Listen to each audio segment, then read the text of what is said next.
اس جگہ کی ہر چیز کو اس عورت نے چھوا ہوگا۔ وہ جتنا یہ سوچتا ہے اس پر اتنی ہی وحشت طاری ہو جاتی۔ صاحب جی، آپ نے جو کہا میں ویسے ہی کر دیا ہے، پر آپ ایک بار پھر سوچ لیں۔ اگر مجھے مشورے کی ضرورت ہوتی تو میں پوچھ لیتا، انتہائی غصے دار آواز میں جواب آیا تھا۔ میں اس جگہ کی ہوا میں ایک بار بھی اور سانس لینا نہیں چاہتا۔ یہ کہتے ہوئے وہ باہر چل پڑا۔ لوگ پریشانی کے عالم میں ادھر ادھر بھاگ رہے تھے۔ گاؤں کے اور بھی بہت سے افراد مدد کے لیے آئے تھے۔ آگ ساری حویلی میں لگی تھی اور بہت تیزی سے پھیلی تھی۔ کوئی نہیں جانتا تھا کہ آگ کیسے لگی، سوائے 2 لوگوں کے، جو شور سے دور رات کے اندھیرے میں یہ سب دیکھ رہے تھے۔ صاحب جی، اب کیا واپس چلے جائیں گے؟ مجھے یہاں بھی ایک اور کام ہے، اس کے بعد چلا جاؤں گا۔ صاحب جی، میں نہیں جانتا کہ اس کی کیا وجہ ہے، پر آپ یہاں کے اکلوتے وارث ہیں۔ آپ کے دادا کی وفات کے بعد بھی ملازم یہاں کام کرتے تھے اور ان کا روزگار اب چھن گیا ہے۔ اب سب کا کیا ہوگا؟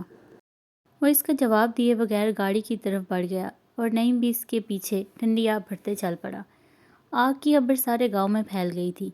شہر سے آگ بجھانے کی ٹیم آئی تھی۔ آگ بجھا تو دی تھی، پر اب بس جلا ہوا ملبہ بچا تھا، لیکن کوئی جانی نقصان نہ ہوا تھا۔ سب ملازم پریشان تھے کہ اب کیا ہوگا۔ گاؤں کے سب لوگ برسوں پرانی حویلی کا آخری حال دیکھنے کے لیے آئے تھے اور افسوس کر کے واپس جاتے رہے۔ کل رات حویلی میں آگ بھڑک اٹھی۔ وجہ کسی کو معلوم نہیں، پر بس ملبہ بچا ہے۔ میں بھی دیکھ کر آ رہا ہوں۔ حسین صاحب اپنے بیٹے فیضان اور اس کے گھر والوں نے پوچھا۔ اوہ، بہت افسوس ہوا، پر میرے خیال سے تو اس حویلی کی مالکن امریکہ رہتی ہے۔ اب تو ان کا ایک اکلوتا بیٹا ہی شہر اور گاؤں میں ساری جائیداد کا وارث ہے۔ بابا جان، کیا ہم بھی جائیں؟ مجھے بھی وہ جگہ دیکھنی ہے، حمزہ نے پوچھا۔ ارے تم نے جلا ہوا ملبہ دیکھ کر کیا کرنا ہے؟ فیضان صاحب نے کہا۔ ارے جانے دو بچوں کو، اسی بہانے گاؤں بھی دیکھ لیں گے۔ دادا جان کا نعرہ لگایا تھا اور آئمہ کو وی لو یو یہ سنتے ہی حمزہ اور سمارہ نے بھی لے کر باہر بھاگے تھے۔ اون کو پولیس نے بلایا تھا۔ اس جگہ کا وارث ہونے کی وجہ سے کچھ معاملات پر بات لازمی تھی۔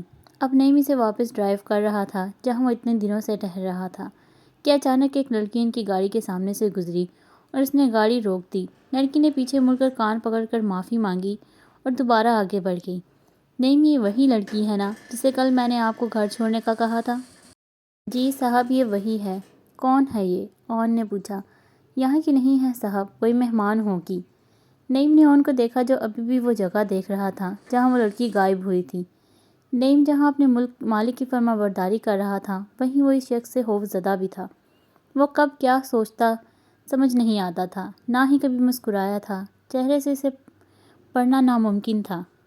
شاید یہی وجہ تھی کہ وہ امریکہ کا ایک مشہور بزنس ٹائکون تھا، پاکستان پہلی بار آیا تھا اور کچھ دن بعد واپس جا رہا تھا۔ اس کی اگلی بات نے نعیم کو حیران کر دیا۔ یہاں پاکستان میں شادی کا کیا کرائیٹیریا ہے نعیم؟ صاحب، یہاں لڑکے کے گھر والے لڑکی کے گھر جا کے اس کے ماں باپ سے لڑکی کا ہاتھ مانگتے ہیں اور باہمی مشورے سے رشتہ طے ہوتا ہے۔ آئی سی، میں چاہتا ہوں آپ اس کے گھر میری طرف سے شادی کا پیغام لے کر جائیں۔ اس کی بات نعیم کو اور حیران کر گئی اور اسے ان کی والدہ یاد آ گئی۔ وہ بھی ضدی اور اپنی مرضی کی مالک تھی۔ ماں باپ کی اکلوتی اولاد تھی، ہر خواہش پوری ہوتی تھی۔ اٹیلن سے محبت ہو گئی۔ ماں باپ نے خاموشی سے پڑھنے کے لیے امریکہ بھیجا اور ایک سادہ سی اور اس سے شادی ہو گئی۔ وہ ایک وجیہہ اور خاندانی امیر شخص تھا۔ ان کی خواہش کے مطابق نعیم اس شام حسین صاحب کے گھر پہنچ گیا۔ ارے نعیم، تم یہاں کیسے؟ حسین صاحب نے دیکھتے ہی پوچھا۔ ویسے ہی یہاں سے گزر رہا تھا تو سوچا ملتے جاؤں۔ سنا ہے آپ کا بیٹا آیا ہوا ہے شہر سے۔ اتنے میں فیضان صاحب بھی آ گئے۔ یہ ہے میرا بیٹا، اپنے سب بال بچوں سمیت آیا ہے۔ اچھا، تو یہ ہے آپ کا بیٹا، نعیم نے ملتے ہوئے کہا۔ ارے نعیم، یہ تو بتاؤ حویلی میں آگ کیسے لگی؟ بس کیا بتاؤں، ابھی تک کچھ پتہ نہیں لگا۔ میں نے سنا تھا کہ حویلی کا مالک بھی آیا ہوا تھا، حسین نے پوچھا۔ جی وہ بھی آئے ہیں، بہت ہی قابل انسان ہیں۔ صرف 35 سال کی عمر میں انہوں نے جو کامیابی حاصل کی ہے وہ قابل تعریف ہے۔ بلکہ میں انہی کا ایک پیغام لایا ہوں۔ یہ سنتے ہی حسین اور فیضان ایک دوسرے کو دیکھنے لگے۔ اچھا، کیا پیغام لائے ہو؟ پوچھا گیا۔ وہ اصل میں اون صاحب آپ کی بیٹی سمارہ سے شادی کے خواہش مند ہیں۔ اگر ان کے ماں باپ میں سے کوئی زندہ ہوتا تو وہی آتے۔ ارے یہ کیا کہہ رہی ہو؟ وہ سمارہ کو کیسے جانتا ہے؟ 1-2 بار گاؤں میں چہل قدمی کرتے دیکھا تو پسند آ گئی ہوگی بچی۔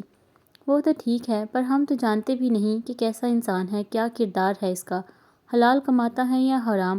آخر یہ میری بچی کا سوال ہے۔ آپ کے سوال جائز ہیں، لیکن جب سے وہ یہاں آئے ہیں میں ان کے ساتھ ہوں۔ کم گو ہیں لیکن صاف کردار کے ہیں۔ ہوٹلوں کا کاروبار ہے۔ آپ کو فوری جواب نہیں دینا، کچھ وقت سوچ کر جواب دے دیں۔ یہ کہہ کر نعیم وہاں سے چلا گیا اور ان دونوں کو گہری سوچ میں ڈال گیا۔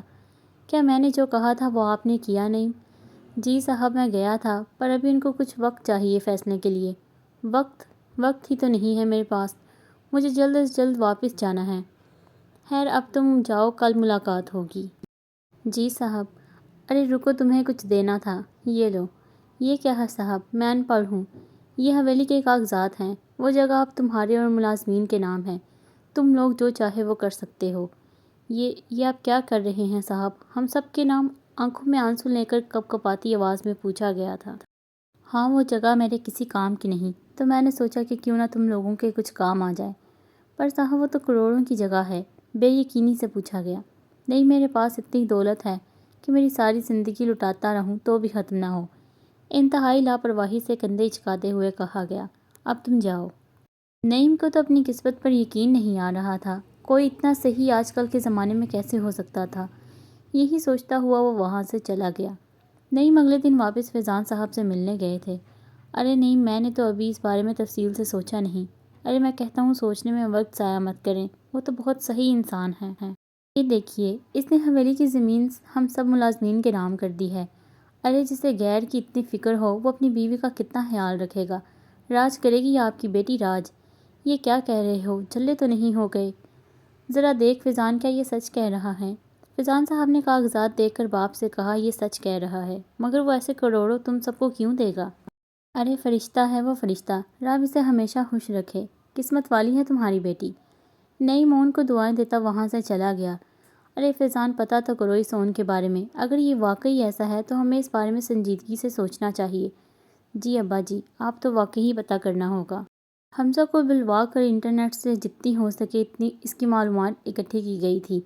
اس کی عمر 35 سال کی تھی۔ باپ کے بزنس کو اس نے کم عمری میں سنبھالا تھا اور پیراڈائز ہوٹل نامی چین تھی انٹرنیشنل لیول پر۔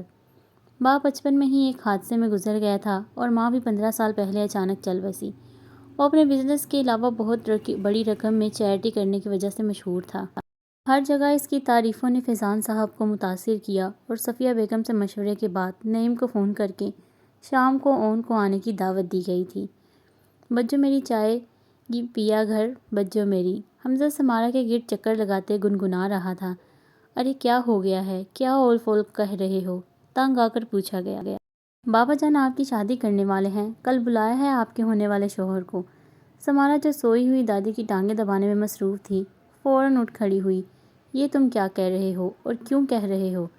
بس امی ابا اور دادا جان کی باتیں سن کر آ رہا ہوں اور پتہ ہے اس کی معلومات بھی کر چکا ہوں۔ ہیں کون ہے، کہاں سے ہے، کیسا ہے، بتاؤ مجھے۔ یہ تو آپ کو کل پتہ لگ جائے گا۔ کہتے ہوئے حمزہ کمرے سے باہر بھاگا اور سمارا بھی اسے روکنے کا کہتے ہوئے پیچھے بھاگی۔ سمارا کی رات آنکھوں میں کٹی تھی۔ امی بابا سمیت کوئی اسے کچھ بتانے کو تیار نہ تھا۔ کون ہے وہ؟ یہاں کیا یہیں کا ہے؟ میں یہاں کیسے رہ پاؤں گی؟ کیا ہوگا کل؟ یہی سب سوچتے ہوئے رات گزر گئی۔ صبح کا نکلا ہوا اجالا ہونے لگا تھا اور اسی کے ساتھ اس کی زندگی کا ایک نیا باب شروع ہونے والا تھا۔ شام ہو چکی تھی۔ گھر میں سب نعیم اور اون مرزا کا انتظار کر رہے تھے۔ سمارا، آئمہ کو حمزہ بھی چھپ چھپ کر اس کی راہ دیکھ رہے تھے۔ اون اور نعیم اس چھوٹے سے گھر کے سامنے پہنچ چکے تھے۔ گھر میں داخل ہوتے ہی سب کا دھیان اون کی طرف خود بخود ہوا تھا۔ اس کی پرسنالٹی کچھ ایسی تھی، جہاں جاتا تھا لوگ اس کی طرف متوجہ ہوئے بغیر نہ رہتے۔ السلام علیکم۔ اون نے بلند آواز میں سب سے سلام لیا تھا۔ ارے آؤ بیٹے آؤ۔ فیضان صاحب نے آگے بڑھ کر اسے گلے لگایا تھا اور پھر اسے لے کر ایک کمرے کی طرف بڑھ گئے۔ حسین صاحب اور صفیہ بھی ساتھ تھیں۔ واؤ، میسمرائزنگ۔ آئمہ کے منہ سے اون کو دیکھ کر بے اختیار نکلا۔ سمارا نے آئمہ کی طرف دیکھا جو ابھی بھی منہ کھولے اون کو دیکھ رہی تھی۔ سمارا نے غصے سے چٹکی کاٹ کر ہوش میں دلایا۔ آؤٹ سوری بجو، آپ تو جیلس بھی ہونے لگیں۔ چپ کرو اور منہ بند کرو، سیلاب لاؤ گی کیا؟ سمارا کی طرف سے بڑی بہن ہونے کا فرض ادا کیا گیا۔ ہی کرتے ہوئے آئمہ نے اپنے منہ میں ٹپکتی رال کو صاف کیا۔ وہ تینوں چھپ کر اون کو دیکھ رہے تھے جو اب کمرے کی طرف بڑھ گیا تھا۔ یہ تو وہی ہے جس سے میں اس دن ٹکرائی تھی۔ کیا پاپا اس سے میری شادی کرنا چاہتے ہیں؟ سمارا کے دل میں تو لڈو پھوٹ رہے تھے۔ اون صاحب، مجھے نعیم کے ذریعے آپ کا پیغام ملا۔ جہاں میں آپ سے متاثر ہوں وہیں میں یہ بات نظر انداز نہیں کر سکتا کہ آپ کے بارے میں ہم کچھ نہیں جانتے۔ آپ کی پریشانی جائز ہے۔ اگر آپ کو خوف ہے کہ میں آپ کی بیٹی کو خوش نہیں رکھوں گا تو آپ یہ سوچ ختم کر دیں۔ مجھ سے زیادہ خوش اسے کوئی نہیں رکھ پائے گا اور میرے ساتھ اسے کبھی کسی چیز کی ضرورت نہیں ہوگی۔ اور اگر ڈر اس بات کا ہے کہ میں شراب یا جوئے جیسی چیز کا عادی ہوں تو میں آپ کو یقین سے کہہ سکتا ہوں کہ میں نے اسے کبھی چھوا تک نہیں۔ اور جہاں تک جوئے کی بات ہے تو اگر میں اس کا عادی ہوتا تو میرا بینک بیلنس آج 0 ہوتا۔ انتہائی اطمینان سے ایک ہی بار میں تمام خدشے دور کیے گئے تھے اور ان سب کے چہروں سے وہ مطمئن بھی لگ رہے تھے۔ وہ لاکھوں ڈالرز کی ڈیل کرنے والے کے لیے ان سادہ لوگوں کو مطمئن کرنا بہت آسان تھا۔ یہ تو ٹھیک ہے، پر سمارا بھی پڑھ رہی ہے۔ جب تک اس کی گریجویشن نہیں ہو جاتی میں اس کی شادی نہیں کر سکتا۔ حسنین اور صفیہ نے بھی حامی بھری تھی۔ کتنا وقت ہے اس میں؟ 1 سال، جواب صفیہ نے دیا۔ مجھے اس سے کوئی مسئلہ نہیں، لیکن میں نکاح جلدی ہونے پر اصرار کروں گا۔ کتنی جلدی؟ حسین صاحب نے استفسار کیا۔ 2 دن بعد میری واپسی کی فلائٹ ہے، تو اس سے پہلے۔ کیا اتنی جلدی؟ یہ سب میرے لیے ناممکن ہے۔ میں ایک مڈل کلاس انسان اتنی جلدی یہ سب نہیں کر سکتا۔ اگر آپ رضامندی کا اظہار کر دیں تو نکاح کی سب تیاریاں میں کرنا چاہوں گا۔ نہیں، آپ جیسا مناسب سمجھیں، پر پرسوں نکاح کے لیے تیار ہیں۔ حسین صاحب نے اپنے بیٹے کی بات کاٹتے ہوئے بولا۔ پر بابا جان، میں نے کہا نا ہم تیار ہیں۔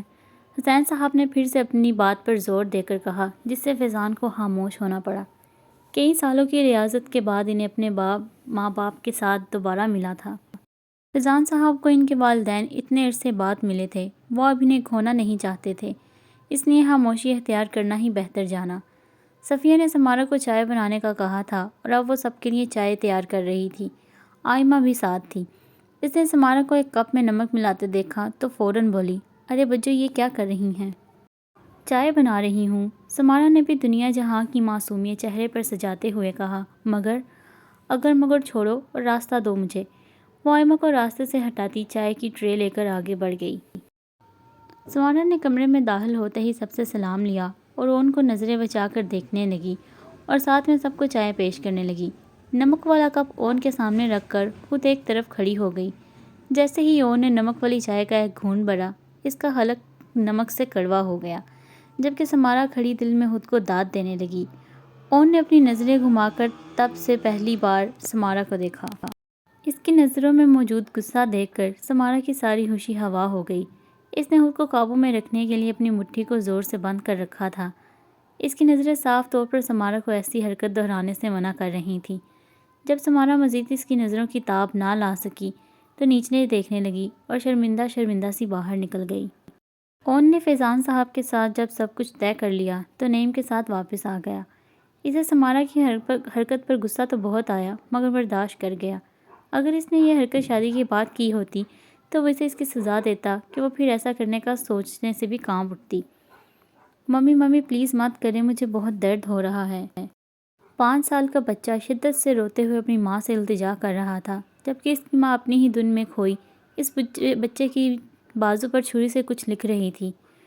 ممی پلیز بس کر دیں۔ وہ زاروں قطار روتا اپنے چھوٹے سے دوسرے ہاتھ سے آنسو صاف کر کے پھر سے جلدی سے وہ ہاتھ اپنی کمر کے پیچھے چھپا لیتا کہ کہیں اس کی ماں وہ ہاتھ بھی نہ پکڑ لے۔ But mummy loves you, don't you love your mummy? Yes I love you mummy, بچے کی طرف سے روتے ہوئے کہا گیا۔ تو پھر ماما کو کیسے پتہ لگے گا کہ تم اس سے پیار کرتے ہو؟ اس کے درد آنسو اور کلائی سے بہتے خون سے لاپرواہ وہ پھر سے اپنے کام میں لگ گئی۔ وہ 2 دن کیسے گزر گئے اور نکاح کا وقت بھی آ گیا، کسی کو کام میں پتہ ہی نہ لگا۔ اون نے اپنے وعدے کے مطابق ہر چیز کا انتظام کیا تھا۔ سمارا کے لیے خوبصورت جوڑے کا انتخاب اس نے خود کیا۔ دادی کے کمرے میں سمارا کا نکاح پڑھایا گیا اور مبارک کے بعد سب مہمانوں کی تواضع کی گئی۔ سمارا جہاں باقی سب کے ساتھ اپنی قسمت پر رشک کر رہی تھی، وہی ایک انجان خوف اس کے دل میں گھر کر بیٹھا تھا۔ صفیہ بیگم تو خوشی سے پھولے نہ سما رہی تھی۔ اس کے بابا اور باقی سب بھی بہت خوش تھے۔ کسی نے نہ سوچا کہ اس کی قسمت اتنی تیز نکلے گی۔ شاید وہ فضول ہی خدشے پال رہی تھی۔ اس نے ذہن سے اپنے خیالات جھٹکے اور خود بھی ان کے ساتھ خوش ہونے لگی۔ اگلے دن اون کی واپسی تھی۔ سب گھر والوں کے ساتھ وہ بھی آئی تھی، لاہور ایئرپورٹ۔ جب اس کی فلائٹ کا وقت آیا تو وہ سب سے مل کر ٹرمینل کی طرف بڑھ گیا۔ صرف سمارا صحیح تو نہیں ملا تھا۔ ارے یہ کیا بات ہوئی؟ سب سے ملا، مجھ سے نہیں۔ ہاں میں لگتی کون ہوں موصوف کی۔ ہاتھ سے آنکھیں رگڑتے ہوئے وہ خود سے ہم کلام تھی۔ اپنے دل کو بہلاتے ہوئے گاڑی میں باقی سب سے پہلے آ بیٹھی۔ نعیم بھی پیچھے چلا آیا تھا۔ بی بی جی، یہ صاحب نے مجھے آپ کو دینے کو کہا ہے۔ وہ سرخ رنگ کی ایک ڈبیا اس کی طرف بڑھا رہا تھا۔ سمارا نے جب اسے کھولا تو اندر ایک خوبصورت قیمتی گھڑی تھی۔ ساتھ میں ایک کارڈ بھی تھا جس پر خوبصورت لکھائی میں ویٹ فار می لکھا تھا۔ اس نے وہ گھڑی فوراً نکال کر پہن لی۔ ایک ہی لمحے میں وہ گھڑی اس کے لیے کتنی اہم ہو گئی تھی، وہ باقی سب بھول گئی، اور پتہ بھی نہ چلا کہ وہ اون کا انتظار تو تبھی سے کرنے لگی تھی جب وہ اس کی نظروں سے اوچھل ہوا تھا۔ اس ناول کو ریڈ کرنے کا آپ کا بہت شکریہ، اور اگر آپ اس چینل پر نئے ہیں تو پلیز اس چینل کو سبسکرائب کرتے جائیے گا۔ شکریہ۔